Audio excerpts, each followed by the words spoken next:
So today, folks, I'm going to talk about channeling. Now, this is a really interesting topic. I had no idea what channeling was until a friend of mine many years ago took me to a channel.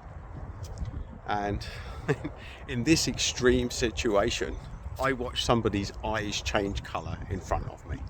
Now, unless you've seen that, you'll never believe it.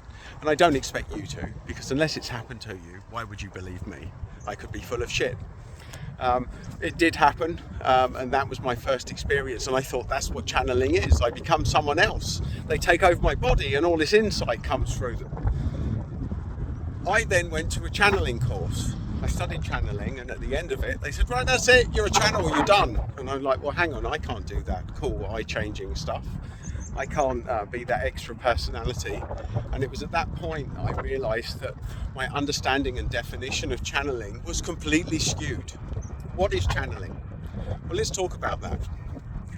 There were times in my life, especially when I worked as a nurse with people that had just been given seriously bad news, that I didn't know what to say to them. I wasn't trained, I had no experience in dealing with people that had just been given life-changing news to do with their imminent death. And I didn't know what to say. And I'd find sometimes, just from holding space, that insight would come through me and I would wonder where it came from. It certainly wasn't anything I'd ever given any prior thought to. It just came through me. And I realised that channeling for me happened in that environment.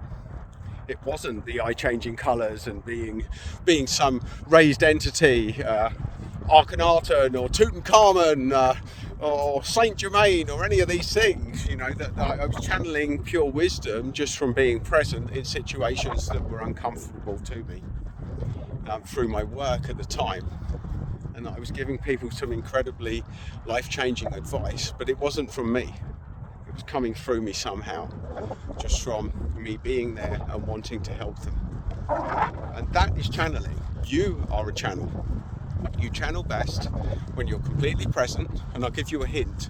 You're not checking your phone, you're not thinking about the stuff that you should or shouldn't be doing, and you're not waiting to talk over the person that's already talking. You're just there, you're holding space for them, and you want to help. That's the situation where channeling is ripe, where it can come through you. So we're all channels. I've seen people do incredible channeling things, and you know, being a channel doesn't mean you have to be 100% good and spiritual all of the time. Sometimes the darkest of entities or people can come out with these little gems of wisdom in moments of channeling. So nobody's completely good or completely bad. We all have a sliding scale that moves between these two spectrums.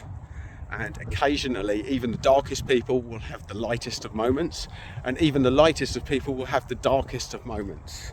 That's called life, folks, and that's called polarity and balance. We all have light and dark within us.